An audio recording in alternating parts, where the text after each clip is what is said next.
Anyone else tired of getting hit by spin dash and the game inevitably snowballs out of control until you either lose your stocks or get timed out?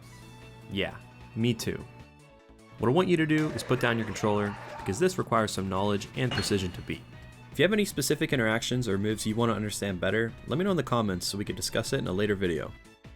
Sonic has two versions of spin dash and spin charge. To save time, I'll be putting this chart up, so pause the video and read it.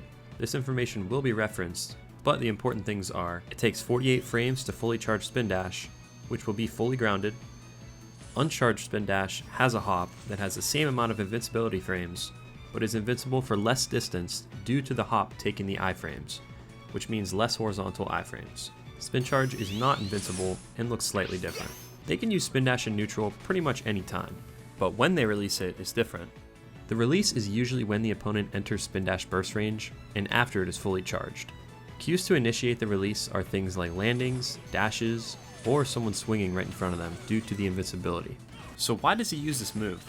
Well, this move's intangible in release, it's very difficult to punish, it's cancelable, combos into a lot of damage, and confirms into kills.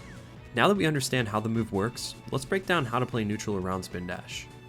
We want to position outside his burst range and be ready to shield it, but we also want a position to be able to pressure him if he does cancel it with a down air or any other move. This is one main reason why slow characters are just bad at fighting Sonic. They don't have enough speed to be able to position for both reacting to the release and pressuring a cancel. There are character-specific traits like projectiles that can add more depth to fighting spin dash, but this is just a general game plan to deal with the move. Once they release spin dash, if you're able to shield it, there are a few outcomes to be ready for. Spin dash uncharged stops in front of shields, charged crosses up and keeps going. Both can be cancelled with a jump while staying in his ball form, but it's harder for them to react using the uncharged version on shield with a jump because it'll stop on shield if not done within a small window. Spin charge crosses up shields and can be cancelled with a jump in his ball form when hitting a shield. This one is not invincible. It's important to know their options if they spin dash your shield. Homing attack is a common option, which can be hard punished if predicted. If you spot dodge homing attack, then you have almost a full second to react to which side he lands on and punish, noting that he can be reversed to mix up which side he lands on. He can also charge homing attack, so if you notice this, then you gotta think a layer deeper, or just shield it. But be careful because fully charged homing attack does a ton of shield damage.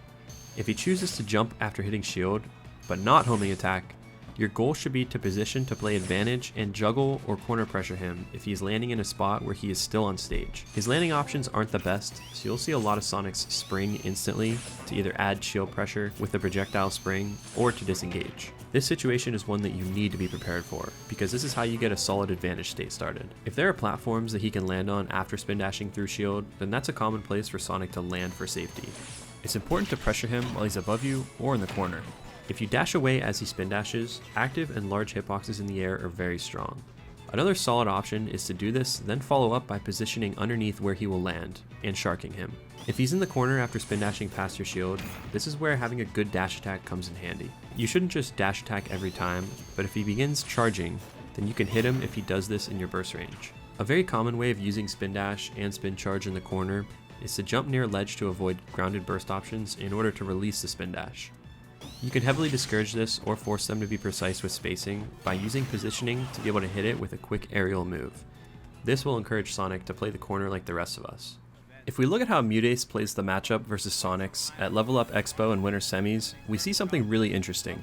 He will prioritize positioning in the corner and not move into Sonic's burst range, but rather force Sonic to take space and either spin dash or use his normal moves. Once Sonic realizes this, he opts to use less spin dash against Mute in the corner.